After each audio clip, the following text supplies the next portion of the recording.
ನಿಮ್ಮ ಬಿಸ್ನೆಸ್ ಯಾವುದೇ ಇರಲಿ ಅದನ್ನು ಪ್ರಚಾರ ಮಾಡಬೇಕಾದ್ರೆ ಸುಮನ್ ಟಿವಿಯಿಂದಲೇ ಸಾಧ್ಯ. ಕೂಡಲೇ ಸಂಪರ್ಕಿಸಿ.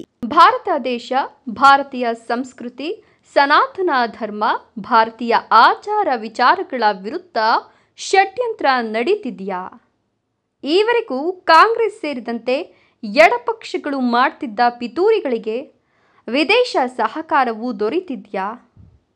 ಇದರಲ್ಲಿ ಪ್ರಸ್ತುತ ಅಮೆರಿಕ ಪ್ರಮುಖ ಪಾತ್ರ ವಹಿಸ್ತಿದೆಯಾ? ಗೊತ್ತಿಲ್ಲ.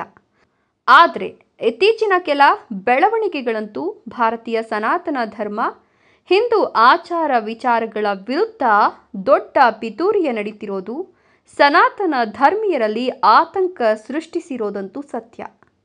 ಯಾವುದು ಆ ಪಿತೂರಿ ಅಂತೀರಾ? ಕಳೆದ ಕೆಲ ದಿನಗಳ ಹಿಂದೆ ತಿರುಪತಿ ತಿರುಮಲ ದೇವಾಲಯದ ವಿರುದ್ಧ ನಡೆದಿದ್ದ ಷಡ್ಯಂತ್ರ. ಅಲ್ಲಿ ಪ್ರಸಾದಕ್ಕೆ ವಿಶ್ವ ಮನ್ನಣೆ ಇದೆ. ಅಂತಹ ದೇವರ ಪ್ರಸಾದಕ್ಕೆ ದನಗಳ ಕೊಬ್ಬು ಬೆರೆಸಲಾಗಿದೆ ಎಂಬ ಆರೋಪ ನಿಜವಾಗಿಯೂ ಸನಾತನ ಧರ್ಮೀಯರಲ್ಲಿ ತೀವ್ರ ಆತಂಕ ಮತ್ತು ಆಕ್ರೋಶಕ್ಕೆ ಕಾರಣವಾಗಿತ್ತು. ಅದರ ನಂತರ ಶಬರಿಮಲೆ ಅಯ್ಯಪ್ಪ ಸ್ವಾಮಿ ದೇವಾಲಯದ ವಿವಾದ. ಇಲ್ಲಿ ಕ್ಷುಲ್ಲಕ ಕಾರಣಕ್ಕೆ ವಿವಾದ ಸೃಷ್ಟಿ ಮಾಡಿ ಶಬರಿಮಲೆಗೆ ಕೆಟ್ಟ ಹೆಸರು ತರಬೇಕು ಅಂತ ನಡೆದ ಹುನ್ನಾರ ನಿಜವಾಗಿಯೂ ಸನಾತನ ಧರ್ಮೀಯರಲ್ಲಿ ಆಕ್ರೋಶಕ್ಕೆ ಕಾರಣವಾಗಿದ್ದು ಸುಳ್ಳಲ್ಲ. ಅದರ ಮುಂದುವರಿದ ಭಾಗವಾಗಿ ಧರ್ಮಸ್ಥಳ ಶ್ರೀ ಮಂಜುನಾಥ ಕ್ಷೇತ್ರದ ಬಗ್ಗೆಯೂ ವಿಶ್ವ ಮಟ್ಟದಲ್ಲಿ ಅಪಪ್ರಚಾರ ನಡೆಸಿದ್ದು ನಿಜವಾಗಿಯೂ ದುರಂತ. ಇದರ ಹಿಂದಿರುವ ಶಕ್ತಿಗಳನ್ನು ಇಂದಿಗೂ ಬಂಧಿಸಲು ನಮ್ಮ ವ್ಯವಸ್ಥೆ ಮುಂದಾಗದೇ ಇರೋದು ಹಿಂದೂ ಧರ್ಮದ ಮೇಲೆ ಕಾಂಗ್ರೆಸ್ ಮತ್ತು ಅದರ ಸರ್ಕಾರಕ್ಕೆ ಇರುವ ಧೋರಣೆಯನ್ನು ಎತ್ತಿ ತೋರಿಸ್ತಿದೆ. ಈ ನಡುವೆಯೇ ಭಾರತೀಯ ಸಂಸ್ಕೃತಿ, ಸನಾತನ ಹಿಂದೂ ಧರ್ಮದ ಪ್ರತೀಕವಾಗಿರುವ ದಸರಾ ಉದ್ಘಾಟನೆಗೆ ಹಿಂದೂ ಧರ್ಮ, ಅರಿಶಿನ ಕುಂಕುಮದ ಬಗ್ಗೆ ಗೌರವ ಇಲ್ಲದ, ಕನ್ನಡ ಮತ್ತು ಕನ್ನಡಾಂಬೆಯ ಬಗ್ಗೆ ಕಿಂಚಿತ್ತೂ ಅಭಿಮಾನವಿಲ್ಲದ ಅನ್ಯ ಧರ್ಮೀಯ ಸಾಹಿತಿಯೊಬ್ಬರನ್ನ ಆಯ್ಕೆ ಮಾಡಿರೋದು ಈಗ ವಿವಾದಕ್ಕೆ ಕಾರಣವಾಗಿದೆ. ಅಷ್ಟೇ ಅಲ್ಲ, ಚಾಮುಂಡಿ ಬೆಟ್ಟ ಹಿಂದೂಗಳ ಆಸ್ತಿಯಲ್ಲ ಅಂತ ಹೇಳುವ ಮೂಲಕ ಡಿ.ಕೆ. ಶಿವಕುಮಾರ್ ಬಹುಸಂಖ್ಯಾತ ಹಿಂದೂಗಳ ಮನೋಭಾವದ ಮೇಲೆ ತೀವ್ರವಾದ ಪೆಟ್ಟನ್ನೇ ನೀಡಿದ್ದಾರೆ. ಇನ್ನು ಒಂದು ಕಾಲದಲ್ಲಿ ಚೌಕಿದಾರ್ ಚೋರ್ ಹೈ ಅಂತ ಭಾರತದ ಉದ್ದಕ್ಕೂ ಕೇಕೆ ಹಾಕಿದ ರಾಹುಲ್ ಗಾಂಧಿಯವರಿಗೆ ಸುಪ್ರೀಂ ಕೋರ್ಟ್ ತಪಾರಾಕಿ ಹಾಕಿತ್ತು. ಚೀನಾ ಭಾರತೀಯ ನೆಲ ಕಬಳಿಸಿದೆ ಎಂದು ಬಡಬಡಾಯಿಸಿದ ಅದೇ ರಾಹುಲ್ ಗಾಂಧಿಯವರಿಗೆ ಅದೇ ಸುಪ್ರೀಂ ಕೋರ್ಟ್ ಛೀಮಾರಿ ಹಾಕಿತು. ಕನ್ಯಾಕುಮಾರಿಯಿಂದ ಕಾಶ್ಮೀರದವರೆಗೂ ಪಾದಯಾತ್ರೆ ಮಾಡಿದ ರಾಹುಲ್ ಗಾಂಧಿ ಲೋಕಸಭೆ ಗೆಲ್ಲೋದಿರಲಿ, 100 ಸಂಸದರನ್ನ ಗೆಲ್ಲಿಸಿಕೊಳ್ಳಲು ಸಾಧ್ಯವಾಗಲಿಲ್ಲ. ಇಂತಹ ರಾಹುಲ್ ಗಾಂಧಿ ಇದೀಗ ಮತಗಳ್ಳತನದ ಬಗ್ಗೆ ಬಿಹಾರದಲ್ಲಿ ತೀವ್ರ ರೂಪದ ಹೋರಾಟವನ್ನೇ ನಡೆಸುತ್ತಿದ್ದಾರೆ. ಬೆಂಗಳೂರಿಗೆ ಬಂದು ಹೋರಾಟ ಆರಂಭಿಸಿದ ರಾಹುಲ್ ಗಾಂಧಿ ಅವರಿಗೆ ಅವರದ್ದೇ ಪಕ್ಷದ ಸಚಿವ ಕೆ.ಎನ್. ರಾಜಣ್ಣ ಸರಿಯಾಗಿಯೇ ತಿರುಗೇಟು ನೀಡಿದರು. ಪರಿಣಾಮ ಅವರು ಸಚಿವ ಸ್ಥಾನವನ್ನೇ ಕಳೆದುಕೊಂಡಿದ್ದು ಈಗ ಇತಿಹಾಸ. ಆದರೆ ಬೆಂಗಳೂರಿನಲ್ಲಿ ನಕಲಿ ಮತಗಳೇ ಇರಲಿಲ್ಲ. ರಾಹುಲ್ ಗಾಂಧಿ ಹೇಳಿದ್ದೆಲ್ಲ ಸುಳ್ಳು. ಅಫಿಡವಿಟ್ಗೆ ರಾಹುಲ್ ಗಾಂಧಿ ಸಹಿ ಮಾಡಿಲ್ಲ ಎಂಬ ವಿಚಾರ ಯಾವಾಗ ಬಹಿರಂಗ ಆಯಿತೋ ಕರ್ನಾಟಕದಲ್ಲಿ ತನ್ನ ಆಟ ನಡಿಲಿಲ್ಲ ಅಂತ ಬಿಹಾರದಲ್ಲಿ ಅದೇ ಆಟ ಆರಂಭಿಸಿದ್ದಾರೆ. ಇದಕ್ಕೆ ಕಾರಣ ಅಲ್ಲಿ ಪ್ರಸ್ತುತ ವಿಧಾನಸಭೆಗೆ ಚುನಾವಣೆಗಳು ನಡೆಯಲಿವೆ. ಹಾಗಾಗಿ ಶತಾಯಗತಾಯ ಬಿಹಾರದಲ್ಲಾದರೂ ಕಾಂಗ್ರೆಸ್ ಗೆಲ್ಲಿಸಬೇಕು ಅನ್ನೋದು ರಾಹುಲ್ ಗಾಂಧಿಯವರ ಉದ್ದೇಶ. ಅದು ಎಷ್ಟರ ಮಟ್ಟಿಗೆ ಈಡೇರುತ್ತೋ ಅನ್ನೋದು ಅಲ್ಲಿನ ಜನರೇ ನಿರ್ಧಾರ ಮಾಡಲಿದ್ದಾರೆ. ಈ ವಿಚಾರ ಪಕ್ಕಕ್ಕಿಟ್ಟು ಸನಾತನ ಧರ್ಮದ ಮೇಲೆ ನಡೆಯುತ್ತಿರುವ ವಿಚಾರದ ಬಗ್ಗೆ ಮಾತನಾಡೋದಾದರೆ, ಕೆಲ ದಿನಗಳ ಹಿಂದೆ ಅರ್ಚಕರೊಬ್ಬರು ಲೈಂಗಿಕ ಕಿರುಕುಳ ನೀಡಿದ್ದಾರೆ ಅಂತ ಆರೋಪಿಸಿ ಮಹಿಳೆ ಸೇರಿದಂತೆ 5 ಜನ ಸೇರಿ ಅರ್ಚಕರ ಮೇಲೆ ಹಲ್ಲೆ ಮಾಡಿದ್ರು. ಅರ್ಚಕ ಎಷ್ಟು ಹೇಳಿದ್ರೂ ಕೇಳದ ಅವರು ದಾಳಿ ನಡೆಸಿ ಪೊಲೀಸರಿಗೆ ಲೈಂಗಿಕ ಕಿರುಕುಳದ ದೂರು ನೀಡಿದ್ರು. ಆದರೆ ಇದೀಗ ಪ್ರಕರಣ ಬಹಿರಂಗವಾಗಿದೆ. ಅರ್ಚಕರನ್ನ ಹಣಕ್ಕಾಗಿ ಪೀಡಿಸಿದ ಈ 5 ಜನರ ಗ್ಯಾಂಗ್ ವಿನಾಕಾರಣ ಅರ್ಚಕನ ಮೇಲೆ ದಾಳಿ ನಡೆಸಿ ಸುಳ್ಳು ಕೇಸ್ ಹಾಕಿದ್ದಾರೆ ಎಂಬುದು ಬಹಿರಂಗವಾಗಿದ್ದು, ಮಹಿಳೆ ಸೇರಿ 5 ವಿರುದ್ಧ ಪ್ರಕರಣ ದಾಖಲಿಸಿರುವ ಪೊಲೀಸರು ಬಂಧಿಸಿದ್ದಾರೆ. ಅಲ್ಲಿಗೆ ಹಿಂದೂ ಧರ್ಮದ ಮೇಲೆ ಮತ್ತೊಂದು ಪಿತೂರಿಯೂ ಬಹಿರಂಗವಾಗಿದೆ. ಈ ಎಲ್ಲ ಪಿತೂರಿಗಳ ನಡುವೆ ಅಮೆರಿಕ ಅಧ್ಯಕ್ಷ ಸೇರಿದಂತೆ ವೈಟ್ ಹೌಸ್ ಇದೀಗ ಭಾರತದ ಪ್ರಧಾನಿ ನರೇಂದ್ರ ಮೋದಿ ಹಾಗೂ ಭಾರತದ ಬ್ರಾಹ್ಮಣರ ವಿರುದ್ಧವೇ ನಾಲಿಗೆ ಹರಿಬಿಡುವ ಕೆಲಸಕ್ಕೆ ಮುಂದಾಗಿದೆ. ಭಾರತದ ಹಿಂದೂಗಳೇ ಬ್ರಾಹ್ಮಣರು ಮತ್ತು ಹಿಂದೂ ಧರ್ಮದ ವಿರುದ್ಧ ಪಿತೂರಿ ನಡೆಸುತ್ತಿದ್ದಾರೆ. ಅಮೆರಿಕದವರು ನಡೆಸೋದ್ರಲ್ಲಿ ಏನಿದೆ ಮಹತ್ವ ಅಂತೀರಾ?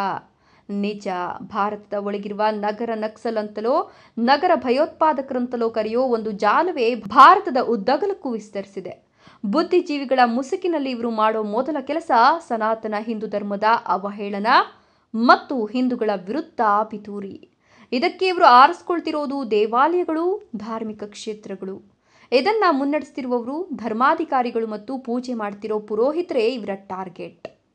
ಆ ಮೂಲಕ ಹಿಂದೂ ಧರ್ಮವನ್ನು ನಾಶ ಮಾಡಬೇಕು. ಮುಖ್ಯವಾಗಿ ಹಿಂದೂ ಧರ್ಮದ ಪರ ಇರೋ ಏಕೈಕ ರಾಜಕೀಯ ಪಕ್ಷ ಮತ್ತು ಅದರ ಪ್ರಭಾವ ಎನಿಸಿದ ನಾಯಕರನ್ನ ಮೂಲೆ ಗುಂಪು ಮಾಡಬೇಕು.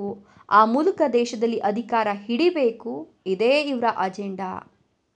ಆದರೆ ಕಳೆದ 3 ಅವಧಿಗಳಿಂದ ಪಾಪ ಈ ಬುದ್ಧಿಜೀವಿಗಳ ಅಜೆಂಡಾ ನಡೆಯಲು ಪ್ರಧಾನಿ ಮೋದಿ ಬಿಟ್ಟಿಲ್ಲ.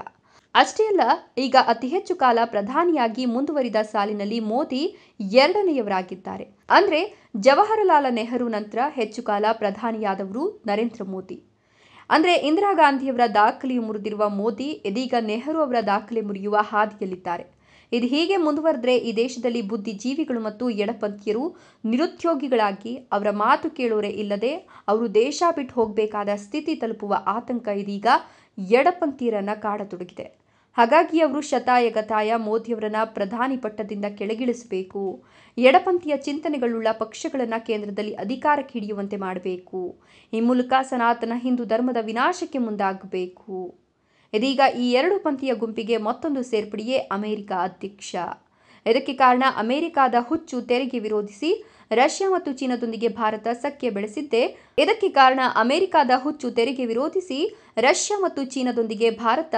ಬೆಳೆಸಿದ್ದೇ. ಆಗಿದೆ ಅಂತ ಹೇಳಬೇಕಿಲ್ಲ ಅಲ್ವೇ? ಇದೀಗ ಭಾರತ ಚೀನಾ ಮತ್ತು ರಷ್ಯಾದೊಂದಿಗೆ ವ್ಯಾಪಾರ ವಹಿವಾಟಿಗೆ ಮುಂದಾಗ್ತಿದ್ದಂತೆ ಅಮೆರಿಕ ಅಧ್ಯಕ್ಷ ಡೊನಾಲ್ಡ್ ಟ್ರಂಪ್ ಹುಚ್ಚು ಎಲ್ಲೆ ಮೀರಿದೆ. ಹಾಗಾಗಿಯೇ ಮೋದಿ ಮತ್ತು ಭಾರತದ ವಿರುದ್ಧ ಟ್ರಂಪ್ ಬಾಯಿಗೆ ಬಂದಂತೆ ಮಾತನಾಡಲು ಆರಂಭಿಸಿದ್ದಾರೆ. ಅವರು ಮಾತ್ರವಲ್ಲದೆ ಅಮೆರಿಕ ಅಧ್ಯಕ್ಷ ಡೊನಾಲ್ಡ್ ಟ್ರಂಪ್ ಅವರ ಸರ್ಕಾರದಲ್ಲಿ ಮುಖ್ಯ ಸ್ಥಾನದಲ್ಲಿರುವ ಪೀಟರ್ ನವಾರೋ ವೈಟ್ ಹೌಸ್ ಅಧಿಕೃತ ವಕ್ತಾರ. ಈತ ಭಾರತ ಮತ್ತು ಪ್ರಧಾನಿ ನರೇಂದ್ರ ಮೋದಿಯವರ ಬಗ್ಗೆ ಈ ಪೀಟರ್ ನವಾರ್ ಹೀನಾಯವಾಗಿ ಮಾತನಾಡಲು ಆರಂಭಿಸಿದ್ದಾರೆ. ಇದಕ್ಕೆ ಕಾರಣ ವಿಶ್ವಕ್ಕೆ ದೊಡ್ಡಣ್ಣನಾಗಲು ಬಯಸಿರುವ ಅಮೆರಿಕಾಗೆ ಭಾರತದ ಪ್ರಧಾನಿ ಮೋದಿ ರಷ್ಯಾ ಮತ್ತು ಚೀನಾ ಸಖ್ಯದಿಂದ ಅವರ ಪತನಕ್ಕೆ ಕಾರಣವಾಗಿದೆ. ಇದು ಜೀರ್ಣಿಸಿಕೊಳ್ಳಲು ಟ್ರಂಪ್ ಮತ್ತು ಆತನ ಬೆಂಬಲಿಗರ ನಿದ್ದೆಗೆಡಿಸಿದೆ. ಅಮೆರಿಕ ಅಧ್ಯಕ್ಷ ಟ್ರಂಪ್ ಆತ್ಮೀಯ ಪೀಟರ್ ನವಾರೋ ಹೇಳಿದ ಮಾತಿನಂತೆ ಭಾರತ ರಷ್ಯಾದಿಂದ ಇಂಧನ ಖರೀದಿ ಮಾಡ್ತಿರುವ ಕಾರಣ ಬ್ರಾಹ್ಮಣರು ಹೆಚ್ಚು ಲಾಭ ಗಳಿಸ್ತಿದ್ದಾರೆ ಅಂತ ಹೇಳಿದ್ದಾನೆ. ಅಂದ್ರೆ ರಷ್ಯಾದಿಂದ ಇಂಧನ ಆಮದು ಮಾಡಿಕೊಳ್ಳೋದ್ರಿಂದ ಬ್ರಾಹ್ಮಣರು ಲಾಭ ಮಾಡಿಕೊಳ್ತಿದ್ದಾರೆ ಅಂತ ಹೇಳುವ ಮೂಲಕ ಭಾರತದಲ್ಲಿ ಜಾತಿಗಳ ನಡುವೆ ಕಿಚ್ಚು ಹಚ್ಚುವ ಕೀಳು ಕೆಲಸಕ್ಕೆ ಅಮೆರಿಕಾದಂತಹ ದೊಡ್ಡಣ್ಣ ಮುಂದಾಗಿದ್ದಾರೆ ಅಂದರೆ ಇವರ ಮಾನಸಿಕ ಸ್ಥಿತಿ ಅರ್ಥ ಮಾಡಿಕೊಳ್ಳಬಹುದು. ಈಗ ಇಂಧನ ಆಮದಿನಿಂದ ಬ್ರಾಹ್ಮಣರು ಲಾಭ ಗಳಿಸೋದಾದ್ರೂ ಹೇಗೆ ಅಂತ ನೋಡಿದ್ರೆ ಅದಾನಿ ಅಂಬಾನಿ ಸೇರಿ ಯಾರು ಬ್ರಾಹ್ಮಣರಲ್ಲ. ಹಾಗಿದ್ಮೇಲೆ ಹೇಗೆ ಬ್ರಾಹ್ಮಣರಿಗೆ ಲಾಭ ಎಂಬ ಕನಿಷ್ಠ ಆಲೋಚನೆಯೂ ಮಾಡದ ಕೆಲ ಇದೇ ಬುದ್ಧಿಜೀವಿಗಳು ಇದೀಗ ಅಮೆರಿಕ ಹೇಳಿದ ಮಾತುಗಳನ್ನು ಬೆಂಬಲಿಸಲು ಮುಂದಾಗಿರುವುದು ಮಾತ್ರ ವಿಪರ್ಯಾಸ. ಇದರಲ್ಲಿ ಪ್ರಮುಖವಾಗಿ ವಿಪಕ್ಷಗಳೇ ಭಾರತ ವಿರೋಧಿ ಹೇಳಿಕೆಗಳ ಮೂಲಕ ಈಗಾಗಲೇ ಹಲವಾರು ಬಾರಿ ಸುಪ್ರೀಂ ಕೋರ್ಟಿನಿಂದ ಛೀಮಾರಿ ಹಾಕಿಸಿಕೊಂಡವರು ಸುಳ್ಳು ಪ್ರಚಾರದ ಮೂಲಕವೇ ಚುನಾವಣೆ ಗೆಲ್ಲೋದು ಮತ್ತು ಅಧಿಕಾರ ಹಿಡಿಯೋದೇ ಮುಖ್ಯ ಅಜೆಂಡಾ ಇಟ್ಕೊಂಡು ಹೋರಾಟ ಮಾಡ್ತಿರೋರಿಗೆ ಇದು ನಿಜವಾಗಿಯೂ ಅಸ್ತ್ರ ನೀಡಿದಂತೆಯೇ. ಆದರೆ ಈಗ ಭಾರತ ಬದಲಾಗ್ತಿರೋ ಭಾರತದಲ್ಲಿ ಯುವ ಪೀಳಿಗೆ ಹೆಚ್ಚಿದೆ. ಈ ಯುವ ಪೀಳಿಗೆಗೆ ಆಲೋಚನಾ ಶಕ್ತಿ ಮಹತ್ತರವಾಗಿದೆ.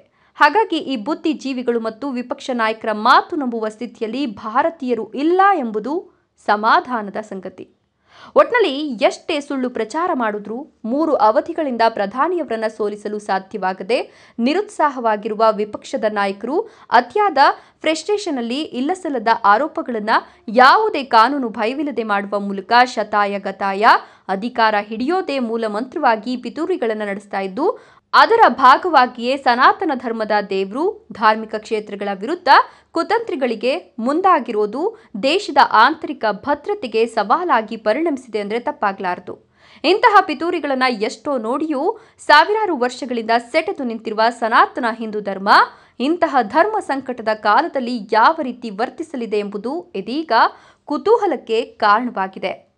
ಇನ್ನು ವಿಶ್ವದಲ್ಲಿ ಇದೀಗ ಅಮೆರಿಕ ಮಿತ್ರ ದೇಶಗಳು ಮತ್ತು ಅಮೆರಿಕ ಶತ್ರು ದೇಶಗಳಾಗಿ 2 ಗುಂಪು ವಿಭಜನೆಯಾಗ್ತಿದೆ. ಅಮೆರಿಕದ ಹಾಲಿ ಅಧ್ಯಕ್ಷ ಡೊನಾಲ್ಡ್ ಟ್ರಂಪ್ ಇತ್ತೀಚೆಗೆ ತೆಗೆದುಕೊಳ್ತಿರುವ ತೆರಿಗೆ ನೀತಿ ಸೇರಿದಂತೆ ಇತರೆ ನಿಯಮಗಳು ವಿಶ್ವದ ಇತರ ದೇಶಗಳಿಗಿರಲಿ ಸ್ವತಃ ಅಮೆರಿಕ ಪ್ರಜೆಗಳಿಗೆ ಅಸಹ್ಯ ಮೂಡಿಸಿದೆ. ಇದರಿಂದ ಈ ಹಿಂದೆ ಎಂದೂ ಇಲ್ಲದ ರೀತಿಯಲ್ಲಿ ಟ್ರಂಪ್ ತೀರ್ಮಾನಗಳ ವಿರುದ್ಧ ಅಮೆರಿಕಾದಲ್ಲಿಯೇ ವಿರೋಧ ವ್ಯಕ್ತವಾಗ್ತಿದೆ. ಈ ನಡುವೆ ಭಾರತದ ಪ್ರಧಾನಿ ನರೇಂದ್ರ ಮೋದಿ ಅವರು ಚೀನಾ, ರಷ್ಯಾ ಮತ್ತು ಉತ್ತರ ಕೊರಿಯಾ ದೇಶಗಳ ಅಧ್ಯಕ್ಷರೊಂದಿಗೆ ಒಂದು ಸುತ್ತಿನ ಮಾತುಕತೆ ನಡೆಸಿದ್ದಾರೆ. ಆ ಮೂಲಕ ಭಾರತೀಯ ವ್ಯವಹಾರ ಅಮೆರಿಕ ಹೊರತುಪಡಿಸಿಯೂ ನಡೆಸಬಲ್ಲವು ಎಂಬುದನ್ನು ತೋರಿಸಿಕೊಟ್ಟಿದ್ದಾರೆ. ಇದು ಅಮೆರಿಕದ ಆತಂಕವನ್ನ ಮತ್ತಷ್ಟು ಹೆಚ್ಚಿಸಿದೆ.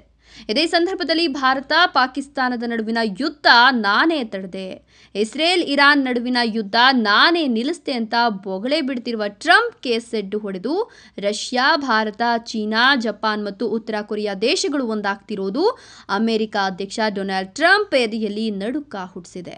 ಇದು ಮೂರನೇ ಮಹಾಯುದ್ಧಕ್ಕೆ ನಾಂದಿ ಅಂತ ಈಗಾಗಲೇ ಊಳಿಡುತ್ತಿರುವ ಟ್ರಂಪ್ ವಿಶ್ವದಲ್ಲಿ ಯುದ್ಧದ ಕಾರ್ಮೋಡ ಕವಿದಿದೆ ಅಂತ ಹೇಳುವ ಮೂಲಕ ತಮ್ಮ ಆತಂಕವನ್ನ ಹೊರಹಾಕಿದ್ದಾರೆ. ಅಲ್ಲಿಗೆ ವಿಶ್ವದ ದೊಡ್ಡಣ್ಣನ ಪಟ್ಟದಿಂದ ಟ್ರಂಪ್ ಕಳಚುವ ಕಾಲ ಸನಿಹತವಾಗ್ತದೆ ಅಂತ ಆಯಿತು. ಇದಕ್ಕೆ ಉತ್ತಮ ಉದಾಹರಣೆ ಅಂದ್ರೆ ಖುದ್ದು ಅಮೆರಿಕ ಅಧ್ಯಕ್ಷ ಟ್ರಂಪ್ ಕರೆ ಮಾಡಿದ್ರೂ ಭಾರತದ ಪ್ರಧಾನಿ ನರೇಂದ್ರ ಮೋದಿ ಅವರು ಕರೆ ಸ್ವೀಕರಿಸಿಲ್ಲ.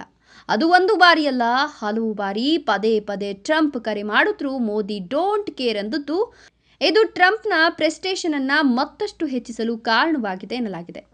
ಒಟ್ಟಲ್ಲಿ ಈವರೆಗೆ ತಾನು ಹೇಳಿದ್ದೇ ವೇದವಾಕ್ಯ, ತಾನು ಮಾಡಿದ್ದೇ ಶಾಸನ ಎಂದೆಲ್ಲ ಬಡಾಯಿ ಕೊಚ್ಕೊಳ್ತಿದ್ದ ಅಮೆರಿಕ ಅಧ್ಯಕ್ಷ ಡೊನಾಲ್ಡ್ ಟ್ರಂಪ್ಗೆ ಶಾಕ್ ನೀಡಿದ ಏಕೈಕ ನಾಯಕ ಭಾರತದ ಪ್ರಧಾನಿ ನರೇಂದ್ರ ಮೋದಿ. ಇದು ಟ್ರಂಪ್ ಸೇರಿದಂತೆ ಆತನ ಪಟಾಲಂ ಜೀರ್ಣಿಸಿಕೊಳ್ಳಲು ಸಾಧ್ಯವಾಗ್ತಿಲ್ಲ. ಹಾಗಾಗಿ ಬಾಯಿಗೆ ಬಂದಂತೆ ಒದರುತ್ತಿದ್ದು ಇದಕ್ಕೆ ರಷ್ಯಾ, ಚೀನಾ ಮತ್ತು ಭಾರತ ಕ್ಯಾರೆ ಅಂತಿಲ್ಲ. ಹಾಗಾಗಿ ಮೂರನೇ ಮಹಾಯುದ್ಧಕ್ಕೆ ಸ್ವತಃ ಟ್ರಂಪ್ ಮುಂದಾದ್ರೆ ಈ ಬಾರಿ ಮಿತ್ರ ಪಕ್ಷಗಳಿಗೆ ಸೋಲು ಕಟ್ಟಿಟ್ಟ ಬುತ್ತಿ ಎಂಬ ಸ್ಥಿತಿ ಇದ್ದು ವಿಶ್ವ ಮಟ್ಟದಲ್ಲಿ ತನ್ನ ವರ್ಚಸ್ಸು ಕುಸಿಯಲು ಕಾರಣರಾದ ಮೋದಿ ವಿರುದ್ಧ ಯಾವ ರೀತಿಯಲ್ಲಾದರೂ ಸೇಡು ತೀರಿಸಿಕೊಳ್ಳಲು ಅಮೆರಿಕ ಕಾಯ್ದಿದೆ. ಆದರೆ ಇದಕ್ಕೆ ಅವಕಾಶ ಸಿಗಲಿದೆಯಾ? ಕಾದ್ ನೋಡಬೇಕಿದೆ.